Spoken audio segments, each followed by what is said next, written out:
So, good morning, everybody. We find ourselves again back in our new workshop studio built out here at Baird Brothers Fine Hardwoods, Canfield, Ohio. I'm Steve Stack, Director of New Business Development, and today we're, like I say, we're in the studio section of our workshop studio, and we have Jon and Tom on site installing some beautiful live sawn white oak nickel gap siding for a backdrop for our project. So we're going to take a few minutes. We're going to walk you through a couple different things, and there's some neat tricks and tips that Jon is instituting in his install, and also the beautiful live sawn white oak product. So, Johnny, I see a grid system of lines on the wall. Okay. And if I remember right, yesterday when we started the build out, I saw you utilize a laser light leveling device. Right. Tell us what you did there. What I did is I just set my laser up to try to get a benchmark for a level line from there to there to there. And then we chalked the line, and after we did that, it gave us our straight platform to work on.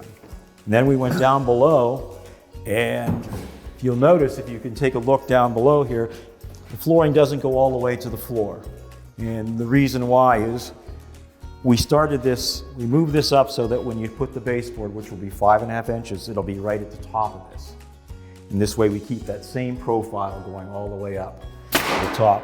And then we just use a cheaper board or some basic boards that we can nail the baseboard on. I like to chalk a line for every row just to make sure that it's perfect. You don't have to do that, but I like to have straight lines.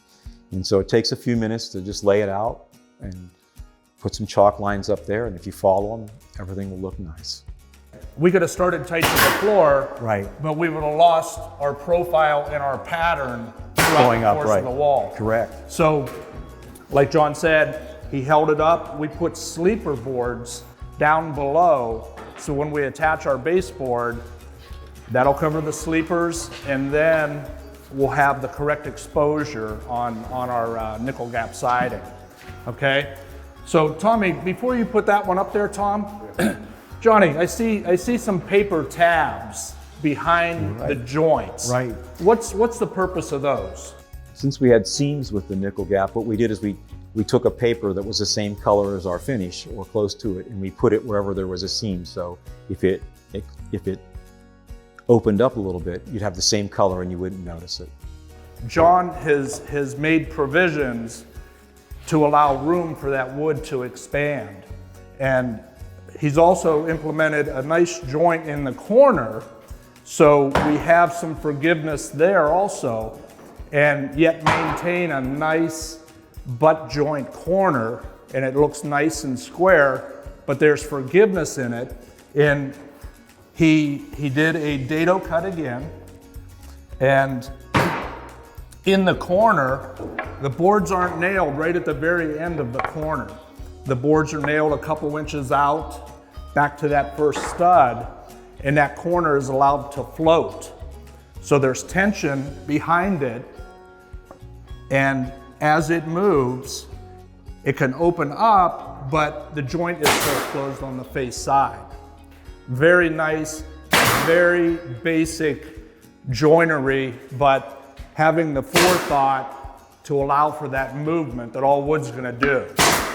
Instead of just running the boards to each other, we decided to dado one of them out, and then we'd have a little slip joint that this way when the boards expand and contract, you don't see any openings or any light behind it. You ask about all of my marks on the wall. The first thing that we do after we got the benchmark from the laser is then we calculated where all the tops of our boards are going to be. And we chalk lines so this way we can keep everything relatively straight, so when you come into the corner, everything looks neat. And it's just a good way of keeping track of things. And then the vertical lines are, we mark every stud on the wall, we pencil mark it so that as we nail it, we nail right into the stud, and we're not nailing into a wire or anything else. I always take the extra time to mark where every stud is so that there's no missing. In other words, there's no chance of walking out of here and we put nails in an area that didn't have a stud in it. Because with air nailers, sometimes you don't know whether you're hitting it or not, so we always double check and mark the walls out. This last joint does not fall on a stud. This is John's stud line here and here, okay? We're breaking in between on that joint. But because of the product and the way it interlocks, it's actually a tongue and groove product. So that's oriented on the wall like this. When Tom puts that next board on, it is locked below in a tongue and groove fashion rather than a shiplap fashion. And then once that's nailed, it's almost like installing hardwood flooring. Same principle, okay? So it's locked in. So now if we have that joint end to end and we come over it with that next layer of nickel gap siding material, it's locking those two pieces together. So it isn't necessary to nail right at the end. We might be nailing back here where that stud's located. I found this laying by your pile of pre-cut material. Right. If I'm not mistaken, a storyboard or a story stick. Jon has marked this out at the increments for the width of the board.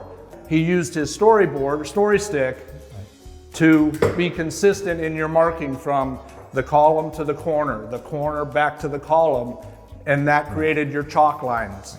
It's simple this way. In other words, I have it, there's no mistakes, so everything's marked exactly the same. You see that you see that a lot in woodworking when we're doing shiplap or nickel gap siding as we are today.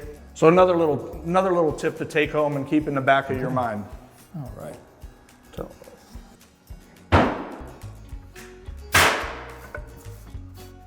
for right now, we have our siding in place. Jon and Tom again did a beautiful job, made it look easy. It's the forethought, thinking ahead a little bit, thinking not one board ahead, two board ahead, three boards ahead. Think the whole wall through, like Jon did that entire layout on the wall.